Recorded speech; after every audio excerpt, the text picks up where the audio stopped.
मैं सुरेंद्र कुमार आपको सादर स्वागत करता हूं ऐसा एक यूट्यूब चैनल को जहां नॉन मेडिकल लोग सचेतन बन के एक डिजीजलेस लाइफ बिता पाएंगे। जब भी डिजीज में अटैक होने से कैसे ठीक हो पाएंगे और जो चिकित्सक उनको ठीक रूप से ट्रीटमेंट करते हैं कि नहीं, खुद पेशेंट अनुभव कर पाएंगे।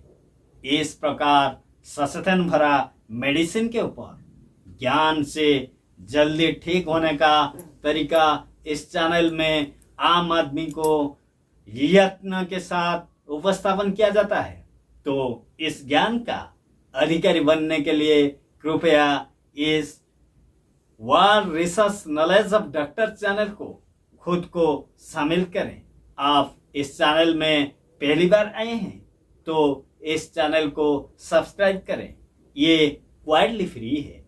ये चैनल में 1900 लोग इस सेवा को मुफ्त में प्राप्त करने के लिए शामिल हुए हैं।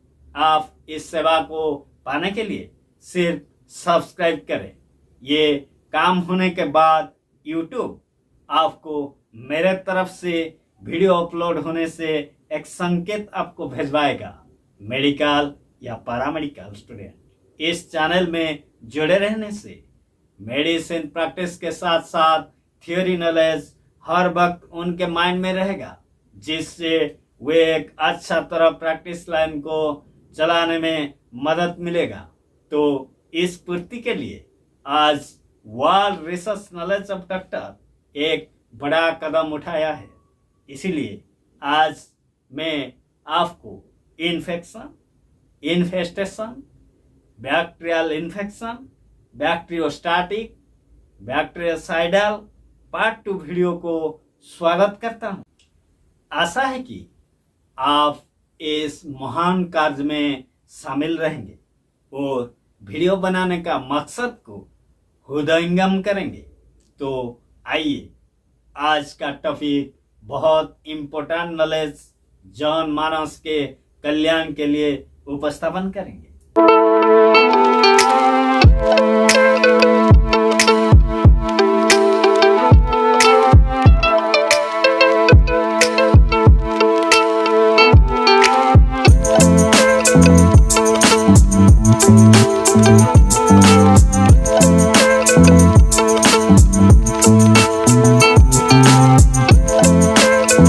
तो आइए, पार्ट 1 वीडियो में जो बैक्टीरियोसाइडल और बैक्टीरियोस्टैटिक विषय में चर्चा किया गया था, इसके ऊपर साइंटिस्ट लोग जो रिसर्च करके तथ्य निकाले हैं, इसके ऊपर विशेष ज्ञान को जनमानस के कल्याण के लिए प्रदान करेंगे।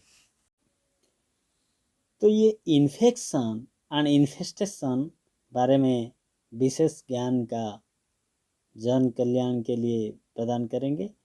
तो यह औषधियाँ जीवाणु संक्रमण, बैक्टीरियल इन्फेक्शन को रोकने के लिए और संक्रमित रोगियों के उपचार के लिए प्रयोग में लाई जाती है। जीवाणुनाशक क्षमता के आधार पर एंटीबायोटिक 2 प्रकार होते हैं। तो हम जो एंटीबायोटिक बोलते हैं, ये एंटीबायोटिक क्या काम करता है? तो पहला चीज़, ये जीवाणु संक्रमण को रोकना काम करता है। जो जीवाणु 1 से 2, 2 से 4 जो मल्टीप्लिकेशन होकर जो ग्रोथ हो जाते हैं, इस ग्रोथ को रोकने के लिए जो प्रयोग किया जाता है वो होता है आपका एंटीबायोटिक। औषधियाँ जीवाणु संक्रमण, जो बैक्टीरियल इन्फेक्शन को रोकने के लिए और संक्रमित रोगियों के उपचार के लिए प्रयोग में लाई जाती है। तो संक्रमण होकर जो रोग ऑलरेडी हो चुका है, इस रोग से निजात पाने के लिए जो हम प्रयोग करेंगे वह होता है का एंटीबायोटिक।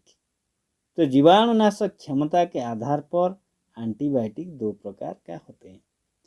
तो ये जो जीवाणुनाशक जीवाणु पर ये किस तरह काम करता है, इसको दृष्टि में रखकर एंटीबायोटिक को 2 भागों में विभक्त किया गया है।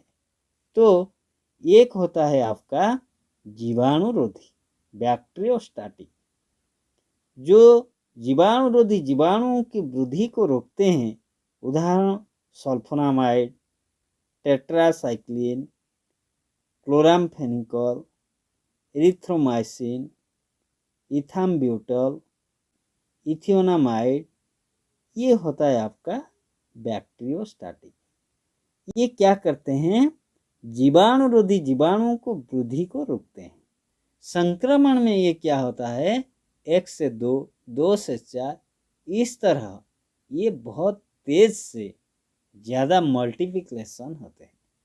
जो ये मल्टीप्लिकेशन, जो ग्रोथ बहुत ज़्यादा होता है, इस ग्रोथ को, इस वृद्धि को रोकने के लिए जो प्रयोग किया जाता है, तो जो एंटीबायोटिक सिर्फ ये ग्रोथ, जो स्प्रेड, जो इनका जो मल्टीप्लिकेशन, जो इसका काम को रोकने के लिए जो मेडिसिन प्रयोग किया जाता है, वह होता है आपका बैक्टीरियोस्टैटिक। ये बैक्टीरियोस्टैटिक का ये आपका उदाहरण ये होता है sulphonamide, tetracycline, क्लोरामफेनिकल, erythromycin, ethambutol, ethionamide. ये सब ये क्या करते हैं? ये रोकने का काम करते हैं। ये जो मल्टीप्लिकेशन करने के लिए ये बंद कर देते हैं, मल्टीप्लिकेशन ये कर नहीं पाएंगे। और आगे ग्रोथ 1 से 2, 2 से 4, जो बहुत जल्दी ये ग्रोथ हो जाता है, इस ग्रोथ को रोकने के लिए आपका जो बैक्टीरियोस्टैटिक का प्रयोग किया जाता है। ये बैक्टीरियोसाइडल नहीं है। जो बैक्टीरियोसाइडल होते हैं वह इन्फेक्शन को रोकने के साथ साथ ये जो ग्रोथ को 1 से 2, 2 से 4, इस तरह जो मल्टीप्लिकेशन बहुत जल्दी हो जाता है, इसको रोकने के साथ साथ आपका जो जीवाणु को मारने का भी काम करते हैं, वो होता है बैक्टीरियोसाइडल। तो इसको हम आगे जाकर दिखेंगे। हम जो बैक्टीरियोस्टैटिक के बारे में हमको अच्छा तरह नॉलेज हो गया, अब हम दिखेंगे बैक्टीरिसाइडल। आइए हम बैक्टीरियोस्टैटिक के बारे में कुछ जानकारी हासिल किए हैं। तो बैक्टीरियोसाइडल, जो बैक्टीरिसाइडल होता है, ये क्या काम करता है? तो इस तरह का जो एंटीबायोटिक होते हैं, ये जीवाणुनाशक, जीवाणुओं की वृद्धि को तो कम करती है, साथ ही जीवाणुओं को नष्ट भी करती है।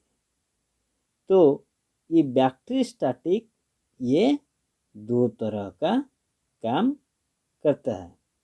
तो बैक्टीरियोस्टैटिक में जीवाणुओं का वृद्धि को रोका जाता है, लेकिन बैक्टीरिसाइडल में ये जीवाणु का वृद्धि भी रोका जाता है और इसको नष्ट करने का भी काम हो पाता है। तो बैक्टीरियोस्टैटिक बैक्टीरियोसाइडल ये 2 तरह का काम करता है। बैक्टीरियोस्टैटिक एक काम करता है जो जीवाणु का वृद्धि को रोकता है। तो इस कैटेगरी में जो मेडिसिन आते हैं वो होते हैं penicillin, penicillin, aminoglycosides, polypeptides, rifampicin, cotrimoxazole, vancomycin, nalidixic acid, ciprofloxacin, isoniazid और स्पारफ्लोक्सासिन। इस तरह ये जो होते हैं, ये होते हैं बैक्टीरिसाइडल। ये आपका ये एंटीबायोटिक प्रयोग करने से आपका जो जीवाणुओं का वृद्धि को रोकने के साथ साथ जीवाणुओं को नष्ट करने का काम हो पाता है। आपको पहले से बता चुका हूँ कि इन्फेक्शन एंड इन्फेस्टेशन विषय में सबसे एंटीबायोटिक इसके अंदर जा रहा है, इसीलिए ये सब्जेक्ट एक व्यापक विषय है। तब भी इस व्यापक विषय को मैं आपके सामने अच्छा रूप से उपस्थापन करने जा रहा हूँ। कृपया वीडियो को स्किप न करके ध्यानपूर्वक देखिए, आपको ज़रूर समझ में आ पाएगा। आज जितना एंटीबायोटिक दिखते हैं वे शरीर के अंदर जो जीवाणु कोष के विभिन्न स्थानों पर कार्य करते हैं। जैसे नंबर 1, कुछ एंटीबायोटिक जीवाणुओं का कोष भित्ति जो सेल वॉल पर संश्लेषण को कम करते हैं, जिसके कारण बैक्टीरिया मरने को मजबूर होना पड़ता है। कुछ एंटीबायोटिक जीवाणुओं के प्रोटीन संश्लेषण को कम कर देते हैं, जिसके कारण जीवाणुओं का वंश विस्तार में प्रॉब्लम होने का साथ साथ रिजल्ट मरना ही पड़ता है। कुछ एंटीबायोटिक डीएनए संश्लेषण को कम कर देता है, जिसके कारण जीवाणु के प्रजनन में प्रॉब्लम होने के साथ साथ लास्ट में मर जाते हैं। कुछ एंटीबायोटिक डीएनए क्रियाविधि पर प्रभाव डालकर जीवाणु के वंश विस्तार को रोकने के साथ साथ इसको मारने में सक्षम बन पाते हैं। कुछ एंटीबायोटिक आरएनए कोड का अशुद्ध पठन के कारण जीवाणुओं की जीवन प्रक्रिया प्रभावित करके इसको मारना काम करते हैं। कुछ एंटीबायोटिक जीवाणु कुछ झिल्ली में लीक पैदा करने का काम करता है, जिसके कारण जीवाणु के मृत्यु हो जाती है। कुछ एंटीबायोटिक जीवाणुओं के मेटाबॉलिज्म प्रक्रिया बिगड़ देते हैं, जिसके कारण जीवाणु के इंटरनल प्रक्रिया बंद हो जाता है, जिसके कारण जीवाणु मर जाते हैं। आइए जो नंबर 1 में कुछ एंटीबायोटिक जीवाणुओं का कोष भित्ति सेल वॉल पर संश्लेषण को कम करते हैं, जिसके कारण बैक्टीरिया मरने को मजबूर हो जाते हैं। इस सब्जेक्ट को अच्छा तरह समझेंगे। बैक्टीरियल सेल वॉल के कार्य। जीवाणु कोशिका भित्ति का मुख्य कार्य कोशिका को समग्र शक्ति प्रदान करना है। यह कोशिका के आकार को बनाए रखने में मदद करता है, जिससे कोशिकाओं को बढ़ने, प्रजनन करने, पोषक तत्व प्राप्त करने और आगे बढ़ने में मदद मिलती है। कोशिका भित्ति कोशिकाओं को अस्माटिक लसिका से बचाती है। कोशिका एक वातावरण से दूसरे वातावरण में चलती रहती है और इसके अलावा पानी, कोशिका झिल्ली और कोशिका भित्ति दोनों से स्वतंत्र रूप से आगे बढ़ सकती है। कोशिका को अस्माटिक असंतुलन का खतरा होता है, जिसके कारण कोशिका का अस्माटिक विश्लेषण होता है। कोशिका भित्ति कुछ अणुओं को बाहर रखने में मदद करती है जो विषाक्त हो सकते हैं। जीवाणु कोशिका भित्ति दूसरे शब्दों में रोगजनकता में योगदान देती है। जीवाणु कोशिकाओं की रोग पैदा करने की क्षमता। तो आपका प्रोटीन जो बैक्टीरियल सेल वॉल का कार्य कर नहीं पाएगा, सेल वॉल में प्रॉब्लम होगा तो ये बैक्टीरिया मर जाएगा। इसीलिए आपका जो पहला नंबर कुछ एंटीबायोटिक जीवाणुओं का कोष भित्ति सेल वॉल पर संश्लेषण को कम करते हैं, जिसके कारण बैक्टीरिया। तो कोश भित्ति सेल वॉल कुछ प्रतिजीवाणु कोश भित्ति के संश्लेषण को कम करते हैं, जैसे पेनिसिलिन, सिफेलोस्पोरिन, साइक्लोसेरिस, वेक्रोमाइसिन, बासिट्रासिन आदि। ये इस तरह सेल वॉल को नष्ट करके ये आपका जीवाणु को मारते हैं।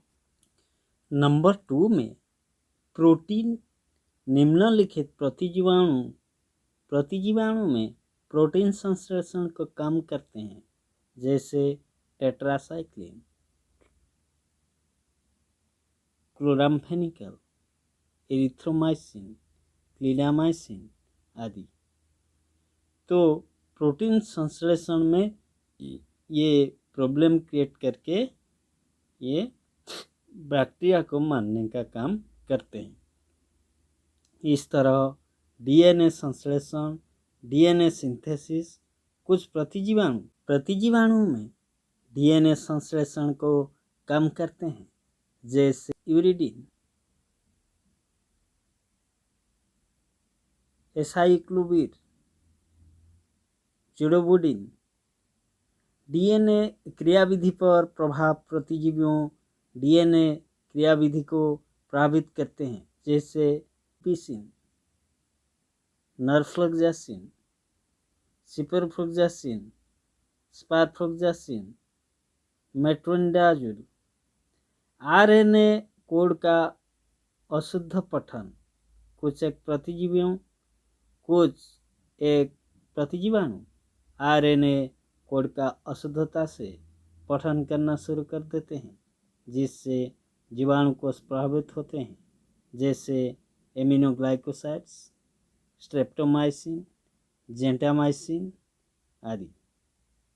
कोशा झिल्ली रिसाव से कुछ जीवाणुओं की कोश झिल्ली में आवश्यक पदार्थों का रिसाव करते हैं, जिससे उनके कार्य व संख्या प्रभावित होते हैं, जैसे पेलीपेप्टाइड्स, पेलीमिक्सिन, कोलिस्टिन, बासिट्रासिन, पेलिन्स, एम्फोटेरिसिन, निस्टेटिन, हेमाइसिन। इस तरह ये आपका जो प्रोटीन सिंथेसिस, ये कोश झिल्ली का रिसाव, कोश झिल्ली का लीक करके ये बैक्टीरिया को मारने का काम करते हैं। इस तरह एफोटिसिन, निस्टेटिन, हेमाइसिन इस तरह कैटेगरी में जाते हैं। चयापचय, मेटाबॉलिज्म। कुछ जीवाणु के चयापचय को प्रभावित करते हैं, जैसे sulphonamides, sulphones, para amino acid, para amino salicylic acid, trimethoprim, pyrimethamine, ethambutol. तो आपको पता होगा जो मेटाबॉलिज्म ये शरीर चलने के लिए बहुत ज़रूरी है। मेटाबॉलिज्म ठीक से नहीं चलेगा तो आपका डाइजेशन होकर जहाँ जो चीज़ पहुँचना चाहिए वह पहुँच नहीं पाएगा, जिसके कारण सेल डेड हो जाएगा, सेल मर जाएगा। ऑर्गेनिज्म में इस तरह काम होगा तो वो भी मर जाएगा। इस कारण के अनुसार का बैक्टीरिया का डेथ होता है, जो कि मेटाबॉलिज्म प्रॉब्लम कर देता है मेडिसिन, इसके कारण ये डेथ हो जाता है।